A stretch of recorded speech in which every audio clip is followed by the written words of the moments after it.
Hello and welcome to the X-Files Revisited. We are on to episode 13 of season 4, Never Again. Brian, tell me a little bit about the legacy of this episode. Well, so somebody recently commented, I can't remember who it was, somebody commented on one of our videos.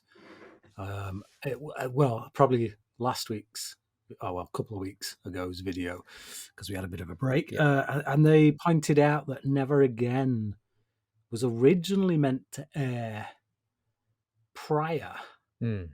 to next week's episode. Either prior to next week's episode or prior to the previous week's episode, one of the Prior two. to Leonard Betts. Because it's already prior to next week's episode. Well, yeah. So sorry, after next week's episode. So it was supposed to air after next week's episode. Either way, it wasn't supposed to air where it was, but like at the last Okay. minute, they switched it round because they Mm. realised that actually, given where we find Scully in this episode, it kind Mm-hmm. of it just made it have a bit more resonance. And Definitely. I'd agree Yeah. with that. And I think maybe because of that, maybe because it's in a way, it becomes part of a trilogy of like Leonard Betts, Never Again, and Memento Mori, which Mm-hmm. obviously we've not got to Memento Mori yet, but it kind of it works on this whole notion of we discover Scully's got cancer. Now we've got Scully going walkabout after hearing that she's got cancer, and then obviously next episode we're going to deal with it in a much bigger way. Mm. So yeah, I think because of that, I think maybe it gets talked about more than it would if it had been scheduled differently. I don't know, but Mm. amongst X-Files fans, where would Mm-hmm. you kind of imagine it would rank? Oh, I would imagine it's kind of middle of the road. I will go 112. It is in fact 142. Oh, right, okay. Yeah. Yeah. Yeah. Okay, okay. Shall we dive Okay. into this episode then? Talk it out. Let's do it. Okay. So we start the episode with a disillusion of marriage. It's Yeah. Ed, this guy Ed. He's played by I can't remember the guy's name. I should have taken note of his name, but he again, Space Above and Beyond. I think this is the last of the Space Above and Beyond actors from what I Mm. can remember that make their way into this season. Rodney Roland. Rodney Rowland, yes. So he was my favourite character on Space Above and Beyond, Mm. and yeah, so he does his stint on the X Files here, playing Ed, who is obviously struggling with family life. He's getting Mm. divorced. He's clearly got kids because we see him Mm. like at one point with a photograph, and he burns his own face out of it, which is which is really quite depressing. But yeah, he after getting drunk straight after his disillusion of marriage, he goes to a tattoo parlor and gets a tattoo of a winking woman on his arm with the Yeah. words "Never Again" written underneath. Then he goes home and collapses. Mm. Yeah. And And we kind of zoom in on the tattoo with two open eyes, isn't it? mhm, yes, Yeah. because before when he got it, it was winking, and then as the camera pans out, both eyes are open. So Mm.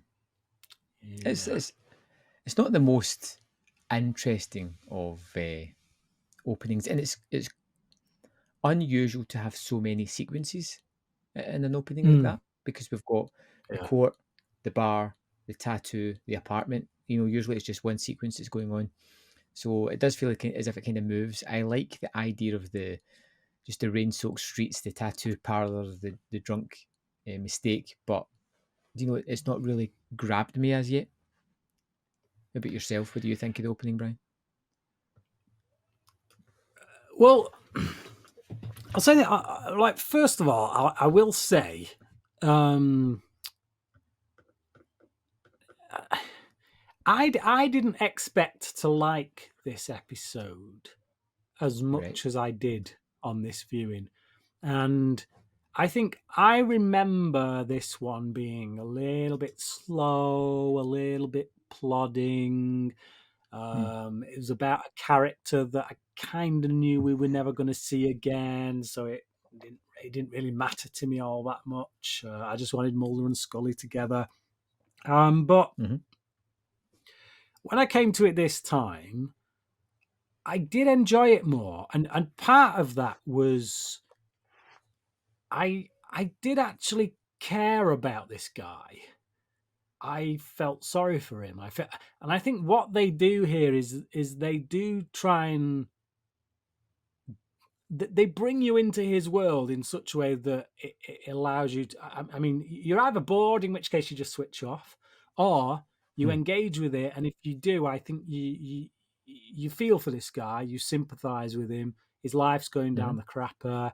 He's not your typical X Files monster of the week who is No, just geared towards evil, or just like genetically it feels programmed like to an do bad almost, things.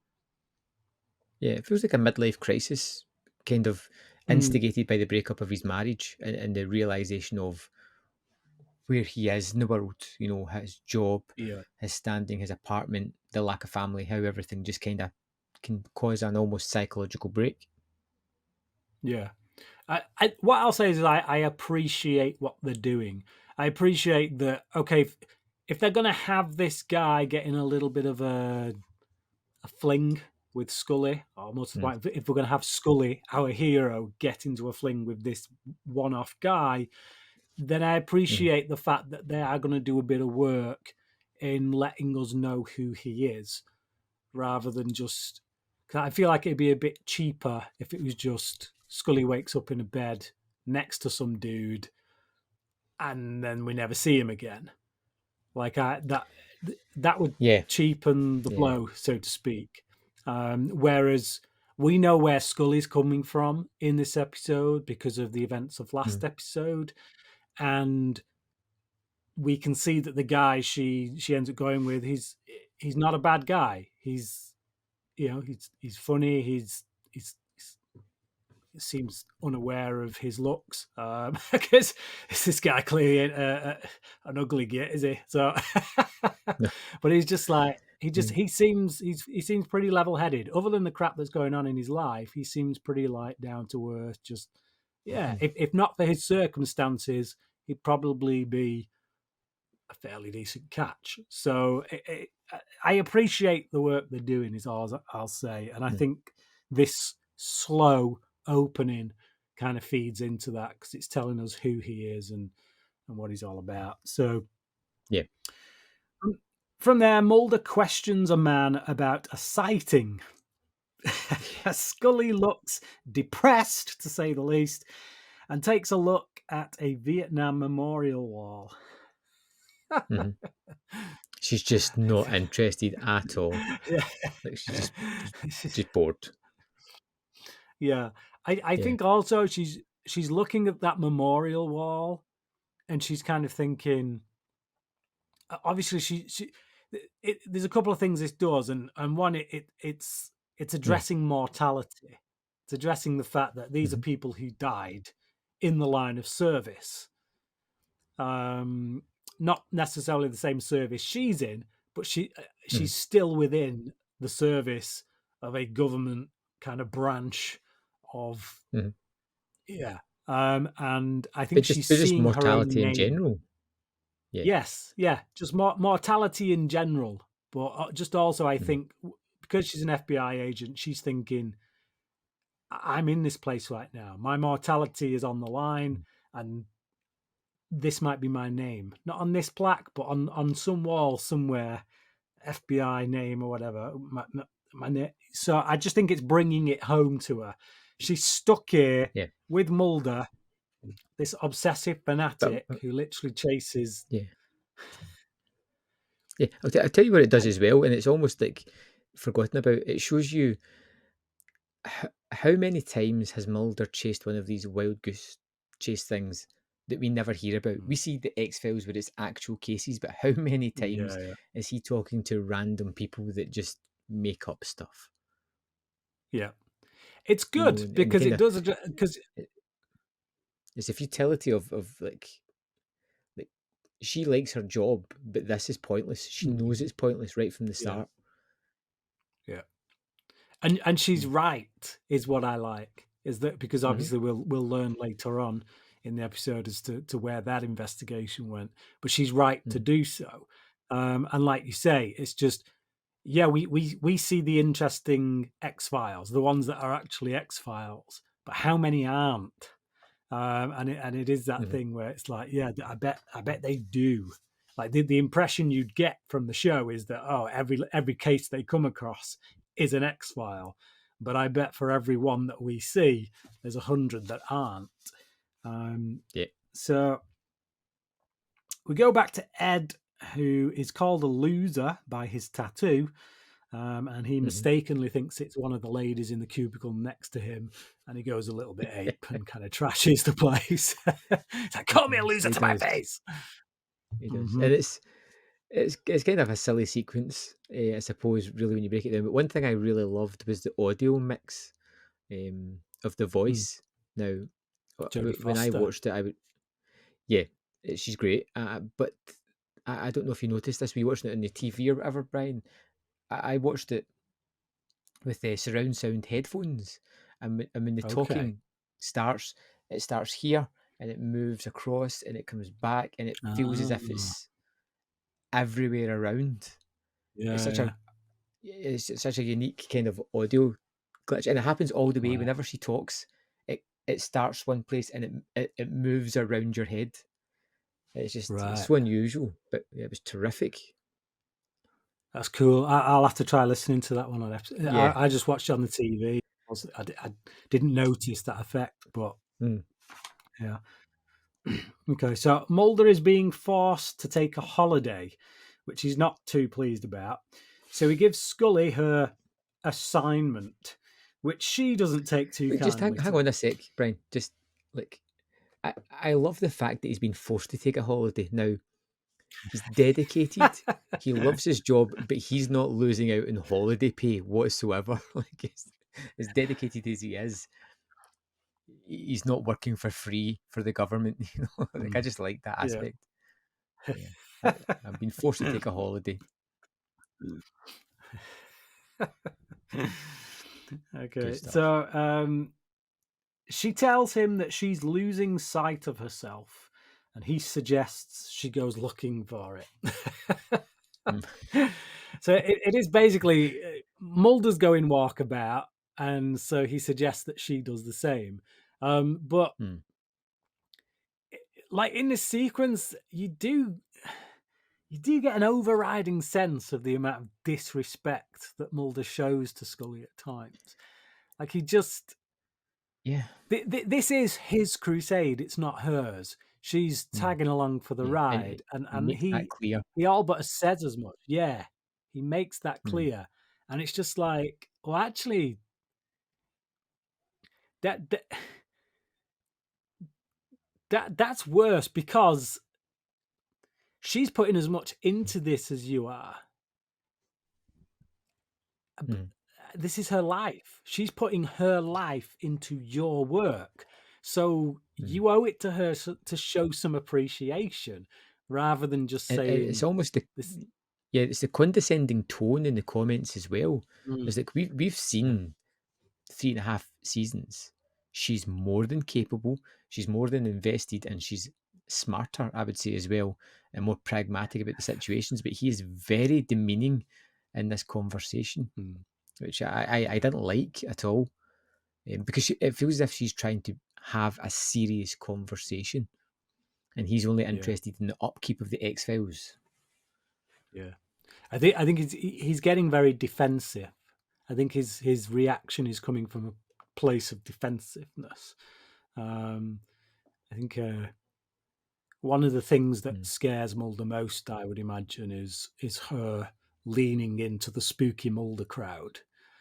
She, and I think when she starts talking about the legitimacy of their work and wondering if her life should be going on a different path, I think that's getting a bit too close to him, to a nerve for him. But even so, it just feels like he doesn't recognize the fact that she's giving her life to his work. So, yeah, appreciate it, dude. So Ed is fired she's telling him over the phone. She's telling him, I'm sorry. She is literally saying to him all the information. She's saying she's having a crisis of conscience. She's not sure about her life. Like, any true friend should be digging into that. What's making you feel that way? Because she's acting very morose, and he just doesn't do it because his focus is elsewhere, and he misses out on those social cues. Yeah. Makes me wonder if he's autistic, to be honest. Could be. Okay, so Ed is fired over the phone. Then his tattoo starts talking. He starts banging on the floor, and the woman turns her TV up. So basically, you can hear this woman talking to him, calling him a loser and all this, and he starts thinking it's someone underneath. So he starts banging on the floor, and then the woman that is underneath just whacks her TV up to stop the crazy loon above her from banging. So it's at that point that some Jehovah's Witnesses call around. Yay! Yep. So he starts talking I love this. A little bit crazy. Even they're like, nope. No. Not dealing with this. Like, can you hear the voice? Listen to that. Listen, it's like, yeah, we'll come back later. So I'm definitely trying that, Brian, next time.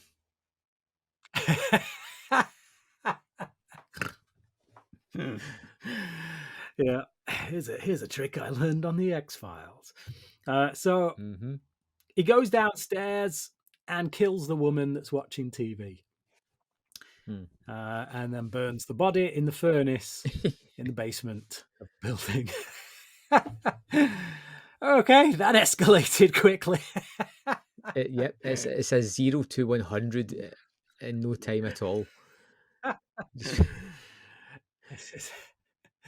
It's like, I do want to have sympathy for this guy, but I do also feel like it's reminiscent of you remember the dude from Blade Runner who was in the episode Blood, where the machines keep saying kill them all, and then he just goes on a tower at the end and just starts popping caps in people. And it's just like, this guy escalates even faster than that dude, because like, at least in that, in Blood, you need to think about this woman's horrendous crime. She might have been talking loudly and watched the TV.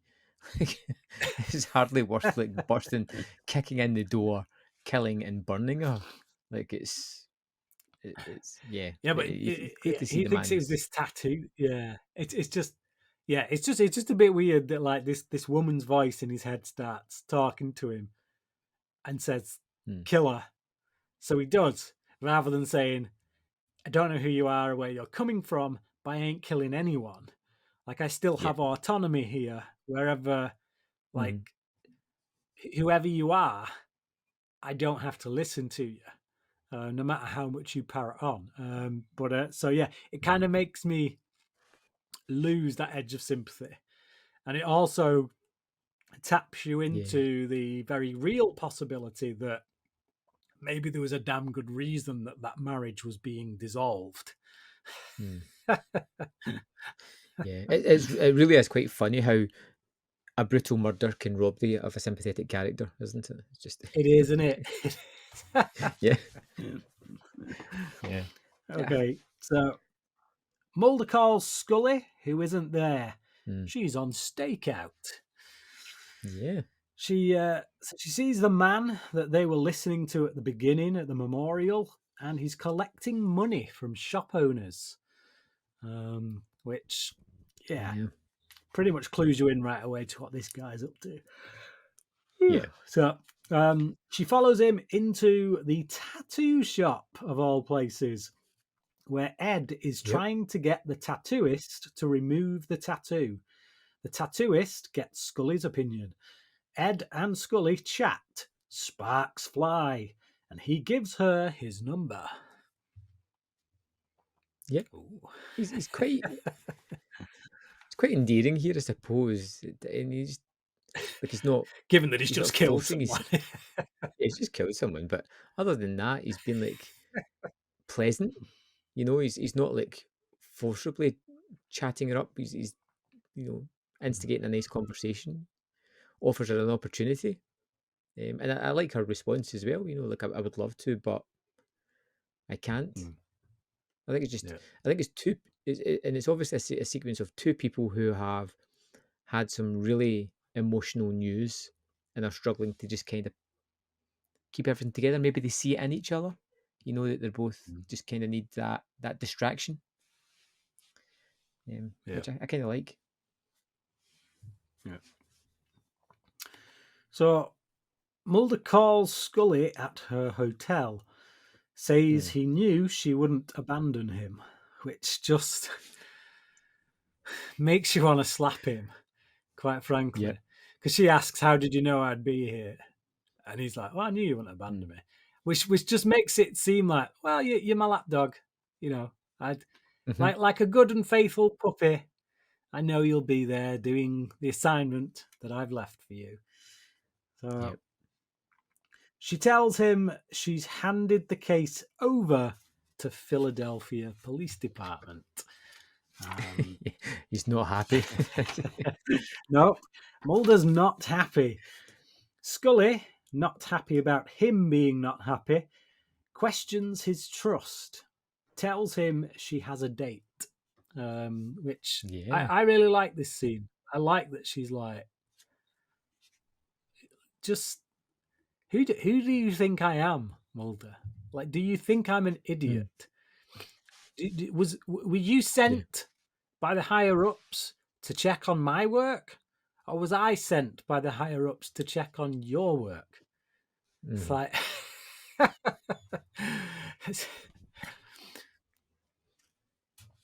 okay. So, and I think she's more than right within herself to query that, because he's almost micromanaging her as well, and second guessing everything that she's doing. Yeah, it's really annoying. Mulder's not very likable in this episode, it's got to be said. No, he is not. I don't feel like it's a betrayal of the character. Like, we've had episodes where Mulder's not been likable, and we're kind of left thinking, that's not Mulder. Like, I get where they're trying to go with that, but that's not Mulder. Whereas here, I do feel like this is Mulder. It's just we've caught them when Scully's having a bad day, and we know where she's at, and we want Mulder to notice, but he doesn't because he's being Mulder. Yeah, it's like a mother spending her first night away from her child.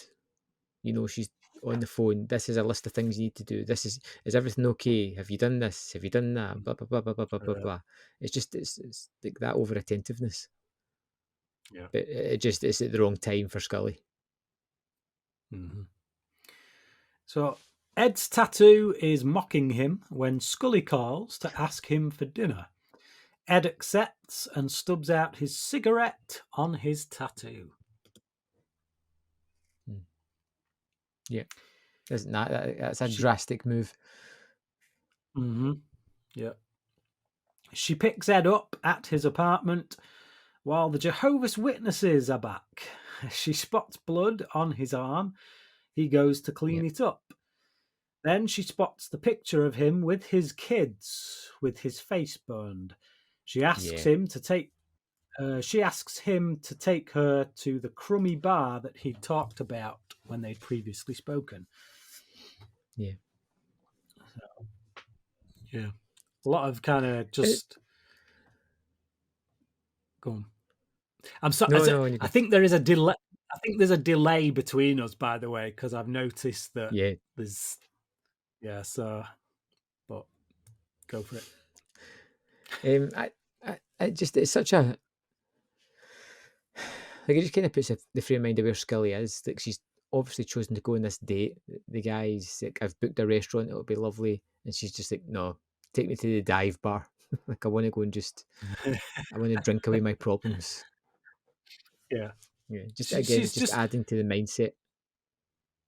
yeah, absolutely. Like I've been there myself, where if when you're at a low point, you stop caring about yourself to Yep. to as you're a bit more self-destructive. You're willing to let things go a bit. So yeah, I Yeah. have been there. It rings true for me. You make the bad choices. Yeah, and you're happy to do so.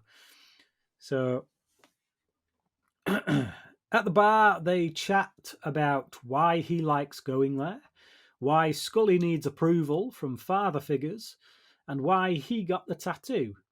She wants to see it, but he tells her to get her own. So she does.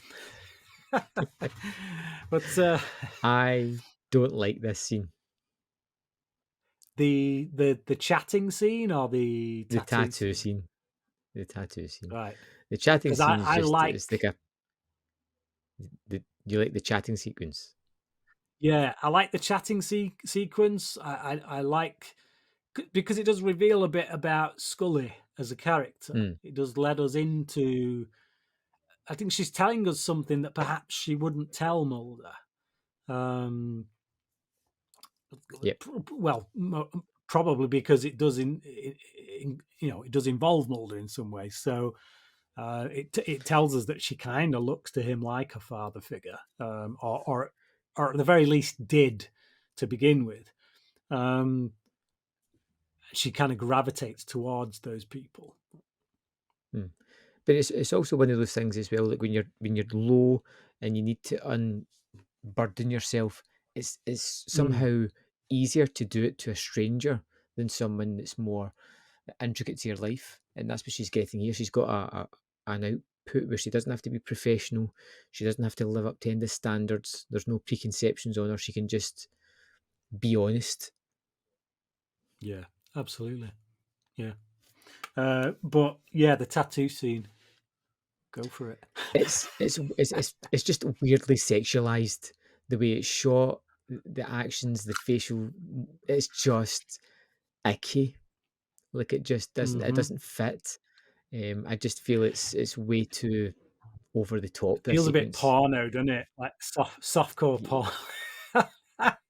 It Yeah. goes on a bit too long because you got this Yeah. camera that's kind of looking down at Scully, and Hmm. she's looking up like secretary kind of. Yeah. It is just a bit weird, and like I Yeah. said, they are trying to make it sexy, and it's like there's nothing really It's a sexy tattoo. about it. Tattoo. Okay, right. So they go back to his apartment, and he suggests that she stay overnight to be safe because they have been drinking. She tells him she feels a bit weird from the tattoo. He checks it Mm, out, says it's fine. Then she spots he's bleeding again and insists on checking his tattoo, which yeah. begins talking again, says if he kisses Scully, she's dead. So he kisses her. Yeah. I, you take away the homicidal tendencies, and this is like the perfect guy. Like, like even just like even when he's asking her to stay, he's like, "Look, I have zero intentions. I'm going to sleep here. You can take Yeah, the bedroom. Like you're totally on your yeah. own." It's like he's doing everything the way it should be done. Uh-huh. He's just a little homicidal.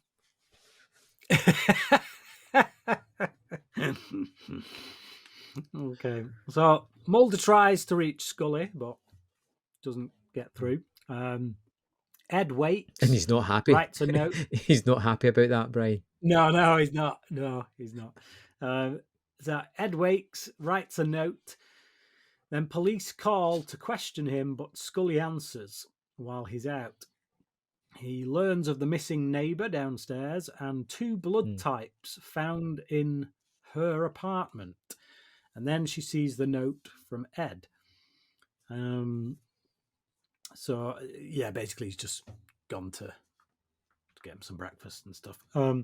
Yeah. So she searches the FBI database for the chemical compounds that were found in the blood and learns it's the same stuff used in the tattoos. Yeah. Which can also cause psychosis. Poisoning. Yeah. It's a kind of parasitic thing that affects corn, I believe. Yes. As well. And to show you how ridiculous it is, I know that from Children of the Corn too. When it popped up, I was like, I know what that is. Yeah. Oh, okay. So Scully calls Mulder, and he doesn't pick up this time. So Ed arrives home, and Scully tells him that they may have been infected. He tells her that his tattoo speaks to him. She says they both need to go to the hospital to get checked out, which again is just... It endears you to this guy because he doesn't go straight to the, you're against me. He's like, he feels comfortable enough to say, oh, thank God. I've been wanting to tell someone, but I sound like a crackpot. But my tattoo's been speaking to me. But now it makes sense because he knows he's been poisoned. Obviously, thinking he's having major regrets about killing that neighbour now. Still pretty calm about that. But yeah. So the tattoo tells him to check the phone to see who she called. So he presses redial and finds the FBI waiting on the other end of the line. From there, he goes straight into attack mode. Knocks her out, takes her down to the furnace. She wakes up and tells him to take control. So he does, and he burns his arm in the furnace. Yeah, he burns the tattoo. It's quite a burn. It's but it kind of leads into a man who's, what to say, like I think the emotional stress of the divorce, I think the poisoning, and the way he's feeling have all kind of caused him to become something that he would never have became. I think, and this is almost like his self-flagellation of dealing with that, burning himself. Yeah. Well, I mean, he's like, really, he's trying to burn off the tattoo. The thing is, it's like, if this is just down to poisoning, then burning his arm ain't going to make a difference. That stuff's still in his system. So if the voice is nothing to do with the tattoo, then he's still going to hear it. But so I guess the question is this the reasons that the reasons for this? Is it what Scully will clearly write up in her report, which is the poisoning, or is it what it appears to us, the viewer, which is that yes, this tattoo is genuinely talking to him? Okay, so Scully goes to the office. Mulder runs down the case, makes a few jokes, then, like he says, all this because I didn't get you a desk, which harkens back to a line earlier at the beginning when Scully's questioning why she doesn't have a desk and he does, which is a fair flipping point, quite frankly. And to which her response is simply, not everything is about you, Mulder. This is my life. Which I'm with her.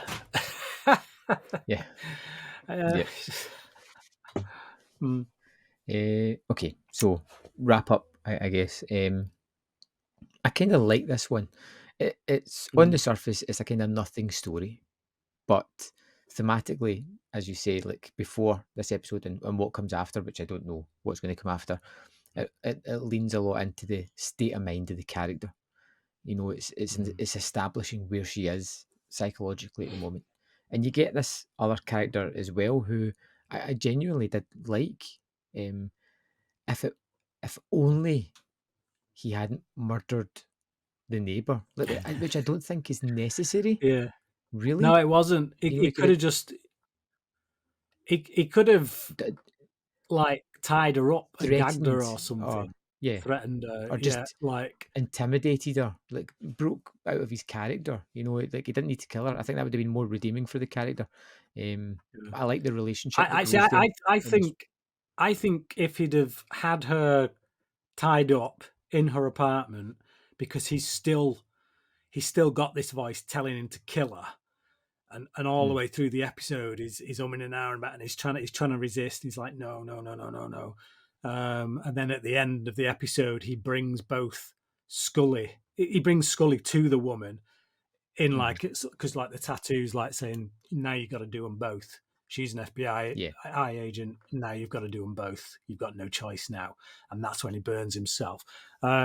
But to just go straight into kill mode is like yeah. It's just a it's a little bit over the top. bit much. Isn't it? Yeah.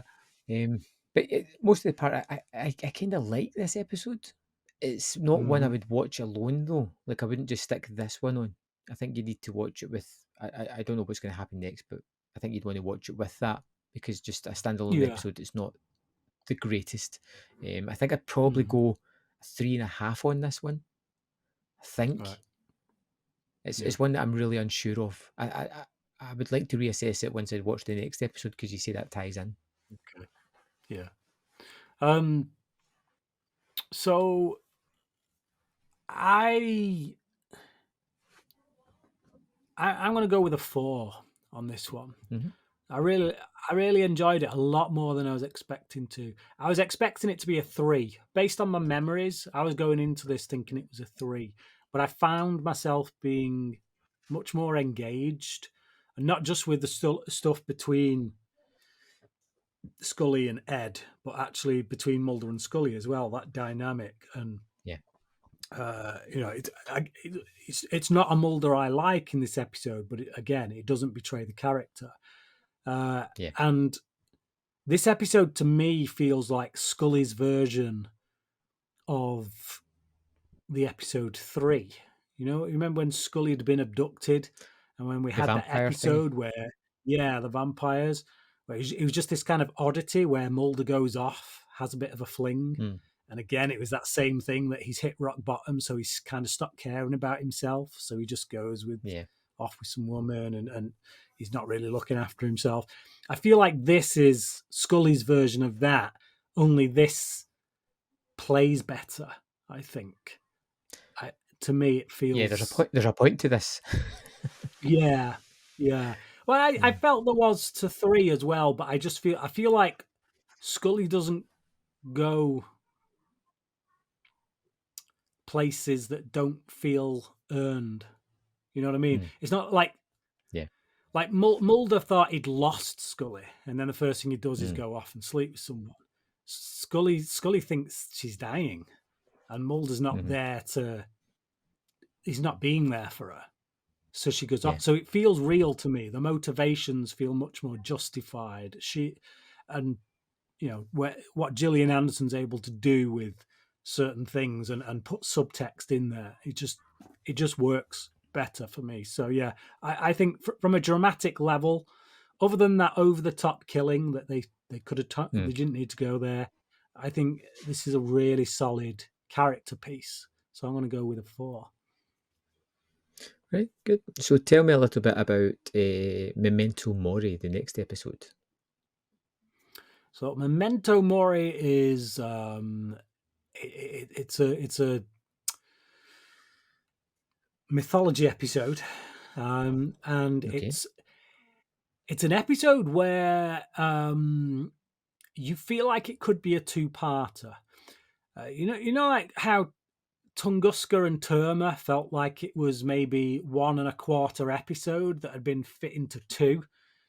Memento Mori feels like 1.25 or 1.5 episodes that's been squeezed into 1. There's a lot going on in it from a character standpoint. And like I say, there's a lot of mythology stuff in there. It's very solid. It's very dense.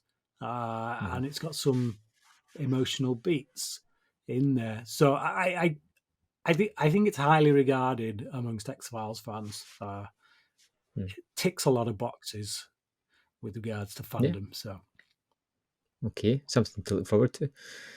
Well, as always, thank you for listening or watching on the YouTube channel and commenting. We love reading the comments. And you'll be able to get us next week when we're doing Memento Mori, which I am really looking forward to. See if it rounds out this little trilogy of episodes, like you said, Brian. Okay, thanks for watching. We'll see you next time.